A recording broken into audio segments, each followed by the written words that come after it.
Welcome to Keep Hustling, where we are going past the why to get to the how. I'm your host, the always hustling Aaron Gordon, aka NY Risk Advisor, aka Mr. #Keep Hustling. In this podcast, we will be diving deep into the professional and personal successes of our guests to find out how they hustled through the most difficult times in their life and their development to achieve the success they've gotten to today. So buckle up for what hopes to be an amazing ride. Let's get to it. Welcome to Keep Hustling with my guest, Rabbi Dr. Joshua Joseph. Can we go with Josh? Josh. Thanks for being here, Josh. You got it. Did I get the right initial You got introduction? you got all the titles. I left off the most important title, my good friend and mentor, Josh. So thank you for being here. Thank you for being in studio. I am so happy to be here. Took a little while. You got to keep hustling. You got it. I wanted to see if you could prove this title right here. Your story, which I know we're going to get into, is one of evolution, hustle, grit, twists, turns. You'll probably say you're in the middle chapters, would be my guess. For 100%. 100%. I mean, of the twists and turns. Like, you're not even cool with stability. I don't know what I want to be when I grow up. That's it. Where does that come from? That ability to accept the twists and turns, embrace the twists and turns, and hustle through them to the next level of the success? Well, I want to say, thank you. Good, nice compliments. Part of it is like being a middle child, right? A little bit, you don't know. You don't know. I know exactly. Yeah. This is where we are. Well, but it's also like my dad was a rabbi in a Sephardi shul, Spanish and Portuguese synagogue, right? But we were like Ashkenazi. So I was like, okay, I was different. And then we were a little bit more religious, and I went to like a less religious school. And then, my sister's the oldest, so I'm, sort of younger, but then I'm the oldest of the boys. So I was always like two different things. I was always multiple things. And so I held my hypocrisies well. Like I could be one thing and another at the same time. So I was okay with flexibility. I was okay with change. You said hypocrisies and flexibility. Yeah. What do you mean by that, being okay with hypocrisies? Because I think people often, when they feel that internal hypocrisy, they think it's a bad thing. And obviously there are bad hypocrisies. Yeah, sure. But people run from those moments when really they should be running to those moments. Well, I mean, I don't think people should actively be hypocritical and say like, you should do this and I'm going to go do something different. But I do think that sometimes it's okay, certainly when we're growing and when we're curious, to say, okay, I'm here. I'm going to try that also. Or I'm going to be, sometimes that thing is going to happen and I'm going to be accepting of the circumstance. One of my rabbis, Rabbi Ezra Bick from the Gush, used to give a Dvar Torah, I don't know if he does it anymore, about the value of hypocrisy. And he talked about Avraham Avinu, who was just a certain kind of way, but he tried to extend and go beyond, and there's something hypocritical about that, right? So like everybody was a certain way, right? Believed in and he was multiple that way, gods. He was that way. And he's like, I think there's one. I'm gonna act that way. I'm gonna smash some idols or whatever, right? So like, I don't know if that's exactly hypocrisy, but it's being able to handle multiple truths, right? Being able to handle multiple realities at the same time. But does that mean that you have to, that's part of seeking one truth and just realizing that part of that growth is at some points there's that duality to get to it, or saying life is about that tension? So I'm at a point right now where my Rebbe, Rabbi Yossi Zakatinsky, explains the inner strength, the pnimius, based on Kabbalah, based on metaphysics, based on Chassidus, that there is a storyline underneath that brings it all together. And so I'm of the mindset right now that there is one thing, but that one thing can be manifest in two different ways, at two different times, for two different people, through two different experiences, or more. And that's life. And I think that's what I was getting at, is that, yes, there might be that one, but the way we get to that truth is often through varying mediums. And the jobs of people, the whole reason why I started embracing the whole keep hustling was saying the learning the driving, the growing personally and professionally is never at the end. Meaning, I would guess that what you're getting at is that a person at the end of the day, as my father, Isham rest in peace, used to say, when they get to that last moment, they put the head on the pillow. Maybe that's the moment that they want to experience that oneness that's come together, Sure. that ultimate truth. But the rest of life leading up to that, it's the winds of getting there, and you have to keep hustling through that to get to that ultimate truth and success. Yeah, look, I mean, the other thing is that I guess I'm getting older now, and I can't remember lies or half-truths or, my wife's Julie says that I'm a good storyteller, and all good storytellers play on the edges of truth. But, I try to just say what I feel, and sometimes I feel different kinds of things. And so, again, two can actually be one. I'm looking at you. Oh, here we go. Lay it on. Go, Josh. And I just came from looking at somebody who looks like you, and Sounds like me. You sounds like you. I'm glad that you say that I don't look like him and No. that I don't sound like him, because that 4 minutes was very valuable to me. They are two. You are two. And yet there's a similarity. So does that make you one? Is that one thing? No, there's different manifestations, right? And that you're the older by 4 minutes? That's right. The line that I've come to use, which I think Daniel even appreciates, is I had 4 minutes of peace in the world because I didn't even have peace in utero. That's pretty good. It is what it is. Yeah. So he had no peace. He had no peace. He's never Well, had I guess the 4 minutes that he was that he right. stuck He behind. was in he wishes there. he would have stayed there Right. longer Oh. because that was bliss. Nice. You made a decision in your career, Couple of them. a couple of big decisions, Yeah. but I think what I would say was probably the biggest, correct me if I'm wrong, was taking your life from for-profit to not-for-profit, or from, I don't mean that, and I don't mean that you don't deserve to earn a living just like everyone else. It's actually accurate that it wasn't the IRS, it was New York State came after me the year after, and came after me. They audited me the year after I left my job on Wall Street because I went from a K-1 to a W-2, and the W-2 was significantly different than the K-1. How old are you? You're talking 20-something years ago. So yeah, I was early 30s. It wasn't like 30, like a retirement decision. 30 It years was old. like, Yeah. You're I'm supposed 30 to go years to the other old. direction, dude. And like the last few years, you're just, showing a K1 and had some zeros on it and things like that. The good kind of zeros, I guess. And they came at me, and I was pretty good at saving receipts and everything like that. And at the end of the process, like the guy I remember was like, "Yeah, we might owe you a little more money, and also I'm sorry." Really? Like not like Yeah, I'm no, I sorry, understand, like you're right. I get exactly what you're saying. Right. But when you made that decision, Yeah. there had to be the traditional hustle is about careers, yeah, and the way people view hustle is career, money, wealth, material comfort, and things like that. For someone not who starts out their career and decides that this is the trajectory that they want, even though they realize that if they go the not-for-profit route or the social justice or whatever other government route you want to say, that they'll forego over their lifetime some dollars and cents. right. It is so rare for someone to find a cause or a calling Yeah, that may change and to literally have a tax return that reflects that from 1 year to the next in the negative right. financially. Can you take us back to that moment of that decision to, I'm guessing, follow your heart over the traditional career So, path? I mean, I appreciate that. And you've made it sound like more of a moment. I'm still in that moment of figuring out who I am and what I want to be and what do I want to accomplish in my life. I'm constantly thinking about it. I love the management books, the self-help books, which, the Netziv calls Sefer Dvarim, the best The sort of self-help, right, exactly. book, because it's amazing, in terms of Musar and figuring yourself out. And Yeshua used to Reflection. carry it around, and Malachim used to have Mishnah Torah with them. So, these go back a long way. But, when I graduated college, I wasn't sure what I wanted to do. And I had a job lined up. And then I made a decision, thanks to God, to go study in Israel. And I was going on a path, and I met a woman who now I'm married to. And I was like, okay, I guess if I have to go back to New York, I'll study to be a rabbi. I don't know if I want to be a rabbi. And so I was playing one on TV kind of thing. And I was like, I don't really like this stuff.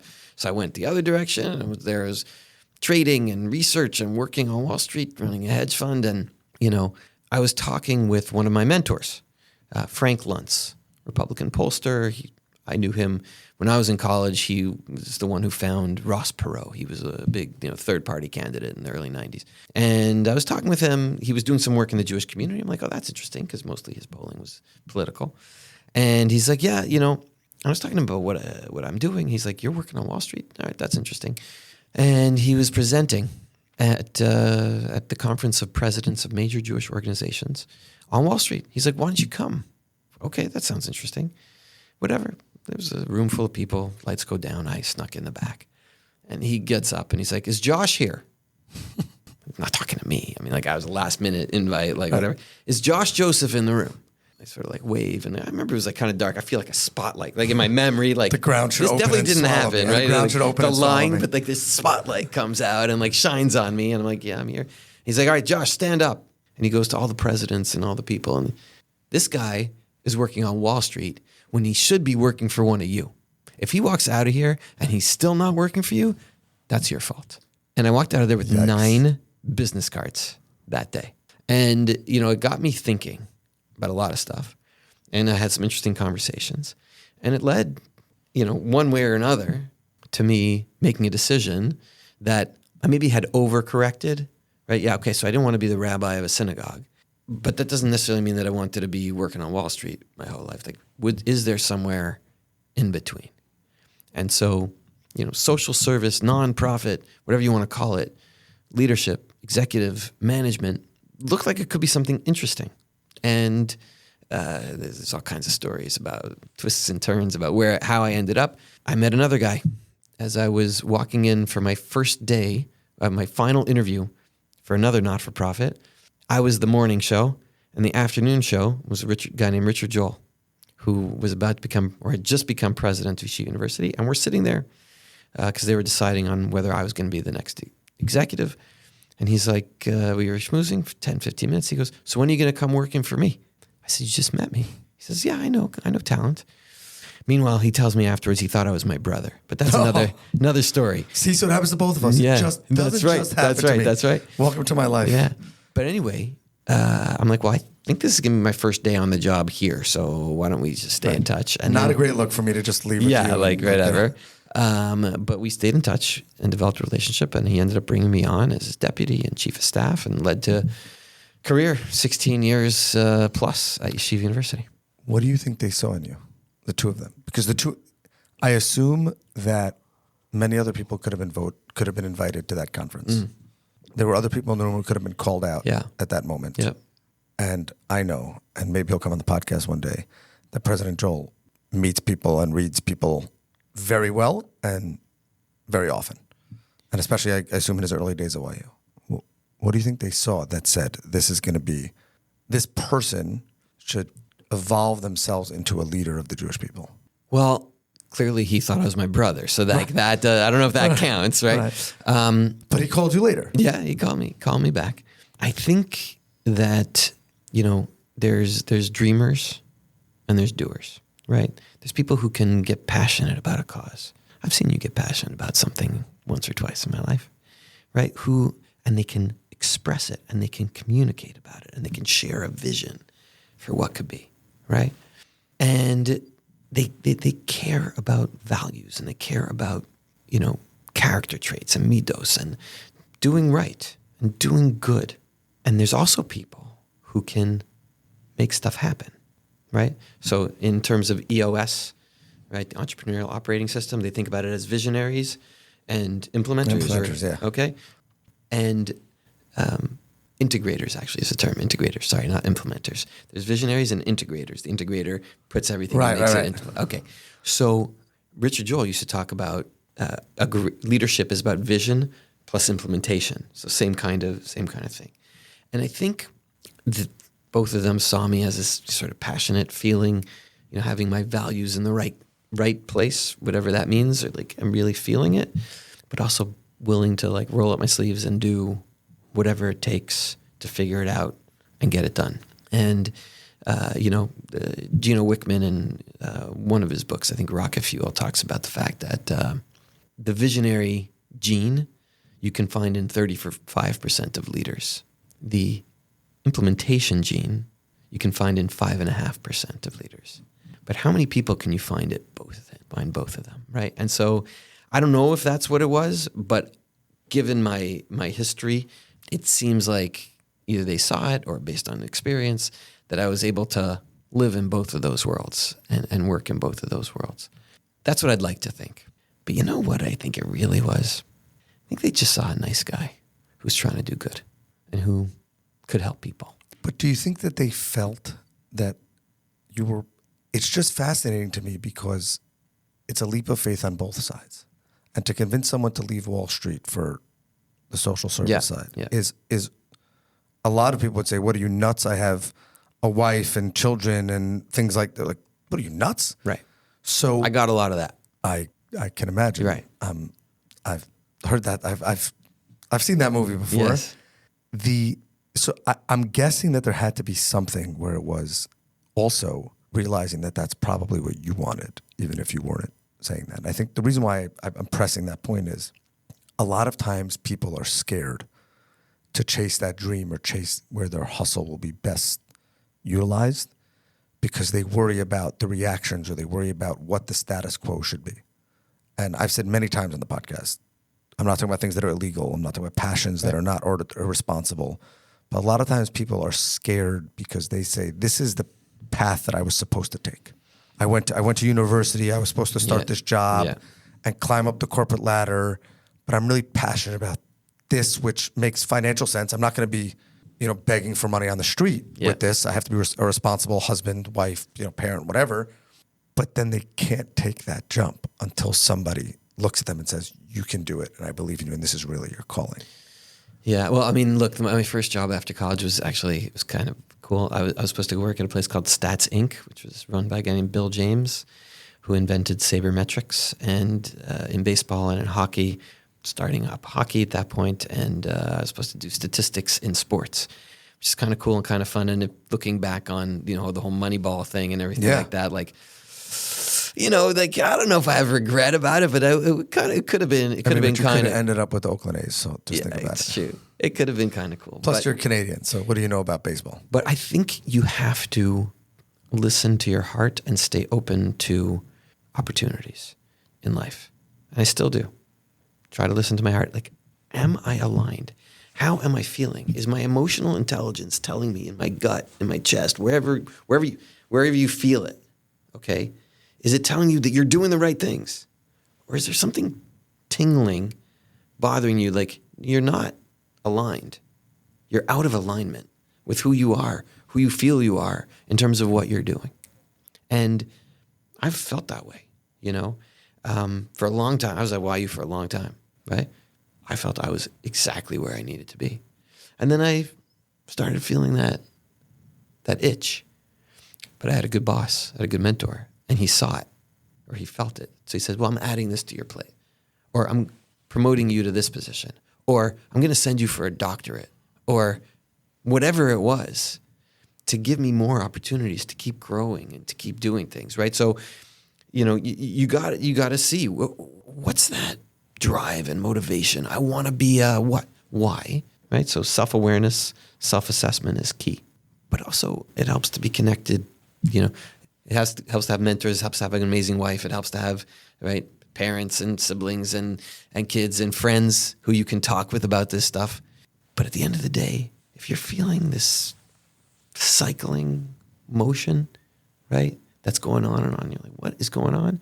Then there's something out of alignment. That means you should reevaluate. That doesn't necessarily mean that what you're doing right now is wrong. Correct. But that means you should think about it. What's bugging you? Don't just brush it aside. And then you might find, well, I really think I should be the number one. Oh yeah? Why? Is that ego, or is that the real itch? Or is like, you really want to do it, you really want to lead, and you don't have the opportunity. No, bro. It's about ego. You just want somebody to pat you on the back. Very nice. Okay? Very nice. So get a pat on the back. You don't need to be number one, because think about what you're going to be doing when you're number one. It's a different job. Or, no, I actually really want to be number one because I have ideas that I want to make manifest, and I want to be able to put things into action.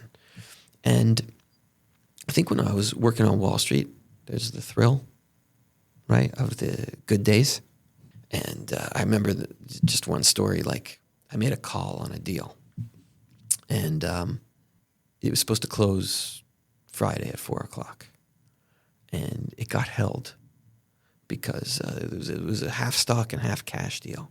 And they weren't sure what the percentage of the stock would be and this, that, the other thing. And it matters for how we put the deal into play in terms of the trade. You know, you could either make money or you could lose money. And Shabbos was early. It was the middle of the winter. And I went through Shabbos, and I was not in a good place. And, I had a couple of chaims, maybe a couple too many. And, like, I was not present for Shabbos or for my family or for anything. And Shabbos ended, pretty sure by some calendar it had ended. And I ran, check on the computer. It was smartphone days, and did the dial-up thing. Something like that, the modem. And it actually turned out like we made a good amount of money. Like it worked out in our favor. But I was like, I don't ever want to feel that way for 25 hours again in my life. Like, it was painful, So I just like, okay, there's something there. It's an earlier story that my son was a couple years old, and he was a little bit, he didn't talk right away. He didn't talk at 10 months like some kids. But I came home one day, and he said a word that I turned to Julie. I was like, where did you get that word from? And she's like, haha, very funny, I wonder. And she pointed out to me that the language that they speak on Wall Street and trading floors isn't necessarily English. So someone gave me a suggestion. Take a jar. And every time you hear yourself say a word, put a little tzedakah in there, put a charity in there, a curse jar.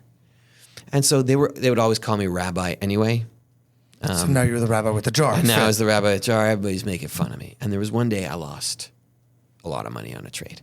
And when I've told the story before, I've told it was like $1 million. I don't think it was actually $1 million. It felt like $1 million, but it was big.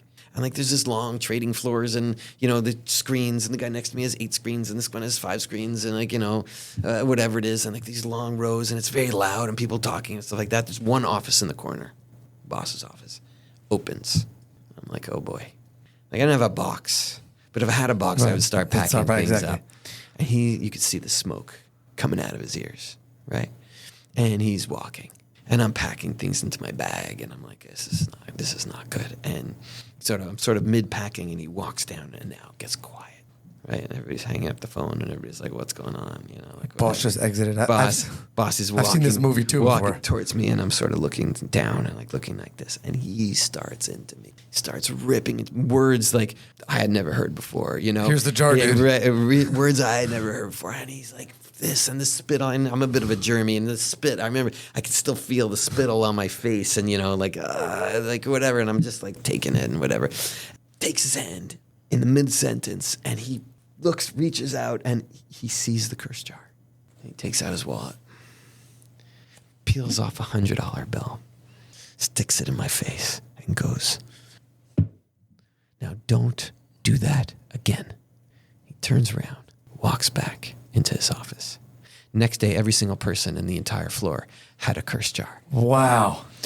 So not the next day. I waited until I had some better trades on. Exactly right. Had some better trades on, and then I went to see him. You ducked him for a little while. I was like, so how come you just didn't fire me? He's like, you kidding me? I just paid you a lot of money to learn a lesson. I'm going to let some other guy benefit from that. And it's not a reason that I left. It's an interesting story, right? Like that you can, even amidst all of that, learn some important lessons and maybe have positive influence on people so that maybe they don't curse and things like that. But all of these stories weighed in on, is this the world and this environment where I feel I am the best me that I want to be? By the way, it doesn't mean that everyone, that for some people that's not the best environment. No, like some of the people I was working with, like they went out and made a lot of money, and we were able to retire pretty much early and do a lot of good with the charity that they give and the things that they're involved in, and sit on opposite sides of the table now for me in doing amazing, amazing stuff. So, that was... And for them, the environment didn't negatively impact them. Exactly. I was just very sensitive to like the stuff, and it had that kind of impact on me. So you got to know yourself, right? That's like the most important thing that you can try to figure out. But I think you have to know yourself, but you also have to have the confidence to realize, even if it's not the confidence in yourself, but in the confidence in God and Hashem, or in just, I don't want to say humanity, but in the way that the world operates, that if you're doing the right thing, my father used to say, and I end every episode with, you do well by doing good. And if you're doing the right thing for yourself and you're hustling the right way for you, then you'll be in the best place for yourself. Right. And if you are doing that, if you are manifesting your best self, like imagine, whatever I say a lot of divrei Torah, but like, there's this concept of that Bnei Yisrael, when they get to Har Sinai, vayichan sham, and it encamped there, not they encamped there, right? And Chazal say, Ke'ish echad b'lev echad, like one person with one heart. Beautiful, achdus, the whole thing. Rav Meyer Morgenstern explains, yes, and that each person brought their own personal best manifestation to that moment. And if you didn't show up, then it wasn't full. And if you were trying to be somebody else's best, you also weren't. And we each have to bring our best selves forward in order to bring about a redeemed world. Just because you dropped Rav Meyer, I'll drop Let's go. Because I can't let you get away with all the books. One of my favorite books that I don't remember who gave it to me when I was in college. It was not required reading. It was A Letter and a Scroll by Rabbi Jonathan Sachs. He should rest in peace. And the concept is similar, that every person has value. Right. And I think that there's something there, that if there is a lifelong journey and a lifelong hustle, it should be to find that path or that value or that one screw in the building of the world that a person was put on this earth to accomplish. Sir Dr. Ken Robinson, alav shalom, wrote a book called The Element. Okay, and the summary of the book is that every educator's job at every level is to help their student to find where their passions lie and where their talents are and the point at which those two meet. That is your element. And when you can figure out your element, you're whole. You're there. Game, set, and match. You've achieved the hustle. You've achieved the hustle. And then it's not work. It's life. And life is hard. Life is a hustle. I love this notion of keep on, because some days, like, I don't want to embarrass anybody, but like people ask me all the time, do you love your job? I love my job. I really do love my job. As long as you don't get into your running habits, because then you're going to embarrass me. We're not doing that. We're going to go. We're running out of time. We're going to go. For Josh, we're running out of time. Right, but it's hard. I feel like I want the promotion and I want the title and I want the salary. Really? We just discussed your travel schedule. Do you know what comes with that? It's hard. You're making hard decisions back to back. It's not just the quantity of meetings and engagements and conversations, the intensity, right, of each one of them. You got to be in like mental shape. You got to be in emotional shape. You got to be in physical shape, I think, in order to be able to handle it sometimes. And you got to keep hustling and you got to keep moving. And like platitudes, but you got to keep failing and own the failures. Oh, you talked about owning the limitations, right? That's the whole concept of bitul, right? The whole concept of bitul is I'm not, like, the more I figure out, the more I realize, like, but I keep going. But I keep going, right? I'm not bitul and therefore stop. I'm bitul and therefore I see the distance, but the opportunity for closeness with God. And so I'm going to keep going. I'm just going to keep doing it. I'm going to try something new. I'm going to be maybe a little hypocritical to what I was before or what I said before. I'm going to change my mind because I keep trying. I keep trying to move forward. We're about to get to the end of the episode where I ask our guests to leave us with their favorite inspirational motivation quote. But because I don't know if you remember when we met. Florida. Great golf game. Remember basketball, great golf, bananagrams, the whole deal. Yeah.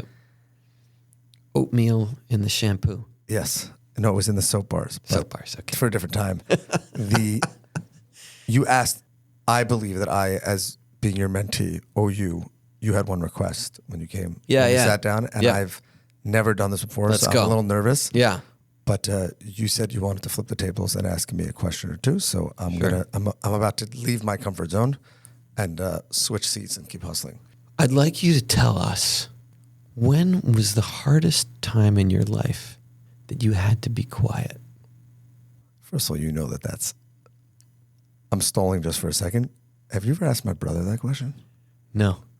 Okay, we're gonna get him on and we're gonna ask him that question. Okay, let's ask him. Anyone who knows my brother and I know that is a. Doesn't mean you were completely successful, but the hardest time when you knew. I know exactly when it was. There's two. I can't believe I let you do this. You and the listeners know that the single greatest influence on my life was my father. Right. Alav Shalom. My mother's a very close second, but David Herschel ben Fega was his David Herschel ben Zev. Zev. Was my Sham Shahavin. Amen. The moment that I realized that there was nothing we could do to help him. Mm-hmm. And it's interesting because the reason why I was struggling to find the answer is because at a certain point, it was the easiest time to be quiet. Mm-hmm. In that, I believed that the doctors were doing their best. Right. I remember where I was. I can smell the room. I remember where I was sitting. I remember how my brothers and my mother and I were sitting. I remember exactly the conversation. And at a certain point, you want to yell at these people and call them a bunch of idiots. Right. Because it's impossible. It's impossible. It's impossible. My father You can't die. My father, who has given so much and been through so much and lived on the streets and built everything, can't swallow, and that's this and that and like right. all the rest of the details. Not of it. It's impossible. So you want to like scream, but yet you have to be quiet. And I think, yeah, I mean, it was. Yeah. Also, I think that it's going to sound cliche, but there's nothing you could say at that point. Mm-hmm. And usually I would probably just make a joke or say something stupid. But I guess God was good to me and my mother, especially at that moment, for me not doing that. You know, I was with my father when he passed away. Mm-hmm. It wasn't difficult to be silent. You know, that was not the answer to your question. Right. It was hard. It was hard to accept. You know, my name is Aaron, so if I Yidom Aaron, Aaron was silent. But do you think it was hard for Aaron to be silent then too? Of course, I assume so. Absolutely, yeah, of course. I don't. And obviously, that experience. I think that in life, the things that are sometimes the hardest to accept are the easiest to accept. I think that if a person really has faith, when faith is tested most, if it comes through, it's the easiest to be silent. Yeah. Meaning, yeah, it was difficult for Aaron in the Bible. Yeah. It was difficult for me. But at the same time, our goal as people of faith, you mentioned bitul, but it's that, but more, is to give up that control. Yeah. Is to realize that we're not the puppet masters. Yes, we have free will, and yes, there's those things, but the happiest person is the person who realizes, you know, that a person that gives over their worries or their burdens to God is the freest person. And I think those moments are, you know, extremely clear. Yeah. I think that I don't have that same problem of trying to hold back. I maybe the opposite That was direction. a very good question, Josh. Okay. Thank you for. My wife is certainly going to appreciate the question. Good. But I do know that there are people with other genes who have a lot to say. And I think it's kind of unique. Someone like you who has a lot to say, a lot of stuff to value, you know, of value to say. You have what to share. And yet here you are running a podcast asking other people to talk and share. And I think that you're actually manifesting something by doing that, about, you know, having the ability to hold yourself back and make space, literally make this nice little space here to allow other people into your life, into other people's lives to be able to share. So I just wanted to point out that I appreciate your inviting me, but I appreciate your creating this moment, this opportunity. I'm learning a lot. So it's a lot of selfishness. So I'm learning a lot from our guests. I appreciate it. Josh, Yes. I asked our guests to leave us with their favorite motivational or inspirational quote and what it means to them and to their hustle. And I thank you again for making the trip and coming here. And the floor is yours. There's a quote that was it's attributed to Harry Truman, who was president. My father's favorite president. Post FDR, and that's why I chose it. And he was a Democrat. He was also president when the United States helped bring Israel into existence, right? There's a very similar quote that was on Ronald Reagan's desk, something like almost 40 years later. He was a Republican. And the gist of the quote is, it's amazing what you can accomplish if you don't care who gets the credit. And, it's nice to get a reach. It's nice for somebody to say thank you. It's nice for somebody to recognize you, and get attributed some credit for something, right? But if you don't care about who gets credit and you just care about the end result maybe being truth, end result maybe being somebody gets helped, end result maybe being your family has enough food or a house or whatever it is to live in, right? Okay, so they gave my wife the credit. Okay, so I give God credit. Whatever the reason, whoever gets the credit, if you don't care about it, it's amazing what you can accomplish. And we spend so much time sometimes getting in our own ways, and like looking and needing that credit and needing the thanks and needing the appreciation, the validation. And we don't just allow the good to flow. And for me, that's it's a great reminder. It's a great motivating force for just trying to stay aligned and doing good. And, making the world a better place. Love that. This has been another episode of Keep Hustling with Josh Joseph. Thank you again for being here. And remember, do well by doing good and always keep hustling. All right, hustlers, that brings us to the end of another fantastic episode. Thank you for listening. The listeners are the most important part of this show. If you like what you heard, please leave us a review wherever you listen to your favorite podcasts. Your feedback means the world to us and helps us reach more listeners. Plus, be sure to subscribe to our podcast so you never miss an episode. We have some amazing guests and topics lined up for you, and we don't want you to miss out. And finally, if you have any suggestions, comments, or even just want to say hello, please feel free to reach out to us on all social media platforms. We are Keep Hustling Pod on Instagram, X, Facebook, and LinkedIn. We would love to hear from you to continue the conversation. Thanks again for tuning in and supporting our podcast. We truly appreciate each and every one of you. Until next time, stay curious, stay hungry, and keep hustling.